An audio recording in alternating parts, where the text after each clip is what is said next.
Աշոտ Բեգլարյանին ընթերցողը ծանոթ է պատերազմ խաղաղություն թեմատիկայով գրքերից։ Հրեշտակի համբուրածը գիրքը տարբերվում է նախորդներից։ Այն հայտնի Ռոբերտինո Լորետիի աշակերտ տաղանդավոր երգիչ Ֆելիքս Քարամյանի մասին է։ Գիրքը հրատարակվել է Մոսկվայում հունիսին, մի քանի ամիս անց շնորհանդեսն արդեն Ստեփանակերտում է։ Наше мероприятие очень оригинальное, если не сказать уникальное. Մենք միշտ ներկայացնում ենք գրքեր, որոնց հերոսների նկարները փակցված են պատերին։ Իսկ այսօր մեր գրքի հերոսը ներկա է, նա ընդամենը 15 տարեկան է ու նրա ողջ կյանքն առջևում է։ Мальчик, которому всего-навсего 15 лет, и у которого впереди вся жизнь. Անհրաժեշտ տեղեկությունը հեղինակը համացանցի միջոցով է հավաքագրել, բացը լրացրել է Վարդանի ու Ֆելիքսի հետ հաղորդակցվելով։ Այդ ընթացքում ես ավելի շատ ստացել եմ, քան տվել, խոստովանում է Աշոտ Բեգլարյանը։ Լուսավոր մարդիկ են, լուսավոր էներգետիկայով։ Сначала мы познакомились с Вартаном Карамяном,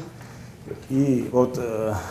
после некоторого общения Սկզբում Վարդան Քարամյանի հետ ենք ծանոթացել, շփման ընթացքում տեղեկացա, որ վաղ տարիքում է Ֆելիքսը միջազգային հարթակներում հաջողությունների հասել, ու ինձ հետաքրքրեց հատկապես այն, որ նա արմատներով Ղարաբաղից է, ծնվեց գրքի գաղափարը, այն փաստավավերագրական է ու պատմում է Ֆելիքսի ճակատագրի նրա հաղթահարած դժվարությունների մասին, որոնք հաղթահարելով պատանին կամք է դրսևորել ու հաջողությունների հասել։ Գիրքը նաև Քարամյանների տոհմածառի մասին է։ Արմատներով Ղարաբաղից են, Կարմիր գյուղից։ Պապը Սարուխանը երաժշտական գործիքներ սարքող էր, նաև հիանալի ձայն ուներ, ինչը ժամանակին փրկել է նրան թուրքերի ձեռքից։ Շուշի, Բաքու, Իսպանիա ու Նիժնի Նովգորոդ հայի ոդիսականը մի ընտանիքի պատմության մեջ։ Ֆելիքսի ծնունդն ինքնին հրաշք էր։ Բժիշկները ծնողներին խորհուրդ են տալիս ազատվել դեռ չծնված մանուկից, ասելով, որ նա առատներով կծնվի։ Հայրը հրաժարվում է։ 2001 թվականի հուլիսի 31-ին Բարսելոնայում ծնվում է միանգամայն առողջ Ֆելիքսը։ Я вообще не хотел, чтобы он занимался музыкой. Вот, у меня в планах были спорт. Ես չէի ուզում, որ նա երաժշտությամբ զբաղվի, մտածում էի, որ մարզիկ կդառնա, երբ տեղափոխվեցինք Նովգորոդ, եղբորս ընտանիքում էինք ապրում, որը երաժշտական էր, ու ես զգացի, թե ինչպես է երաժշտությունը նրան ձգում, տեսա, որ դա է նրանը։ 2012 թվականին առաջին անգամ եկան Արցախ։ Հայրիկ մեկ ինչու այստեղ չենք апրում, ասել է Ֆելիքսը առաջին այցի ժամանակ։ Մարդիկ այստեղ կենսուրախ են, հյուրասեր, ասում է անմիջական պատանին ու ավելացնում, որ շատ ընկերներ է ձեռք բերել։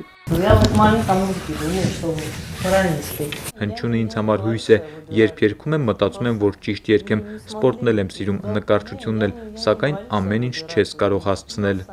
Не смогли и туда успеть, и туда. Հրեշտակի ձայնով տղան արդեն հաջողությանը հասել միջազգային հարթակներում, առաջնային տեղեր է զբաղեցրել իսպանական ու ռուսական մրցույթներում, որպես հիացմունքի նշան հայ պատանու ձայնի հանդեպ Ռոբերտինո Լորետին նրա համար գրել է Ամորե երգը, որը Ֆելիքսը հպարտությամբ ներկայացնում է տարբեր բեմերում։ Мне в первую очередь книга была интересна в плане педагогическом и психологическом. Ինձ համար գիրքը հետաքրքիր էր հոգեբանական կավարժական տեսանկյունից, իմ առջև հասարակաշակերտ էր նստած, ես պիտի հասկանայի ինչ ճանապարհ է նա անցել ու տեսա ռոմանտիկ հոգի։ Ֆելիքսը դաստիարակված տղա է, չի տառապում աստղային հիվանդությամբ, հուսով եմ Ղարաբաղյան համառությունը կօգնի նրան իր նպատակին հասնելու ճանապարհին։ Поэтому это упрямство тебе поможет, Феликс. Ֆելիքսին հաջողություն մաղթեցին ու Աշոտ Բեգլարյանի նոր գիրքը ողջունեցին բանաստեղծուհի Ծովինար Բաղդասարյանը, կրթության, գիտության, սպորտի նախարարության ներկայացուցիչ Վադիմ Օսիպովը, Արցախի պետական համալսարանի դասախոսներ, ուսուցիչներ, անկեղծ շնորհավորանքներ ու բարեմաղթանքներ հնչեցին։ Արցախի պետական համալսարանի ուսանողները բանաստեղծություններ արտասանեցին։ ԼՂ վաստակավոր ուսուցիչ Վերա Խաչատրյանի շնորհիվ շնորհանդեսն անցավ շատ ջերմ անմիջական մթնոլորտում։ Մարինա Մկրտչյան, Մերուժան Մարտիրոսյան, օր։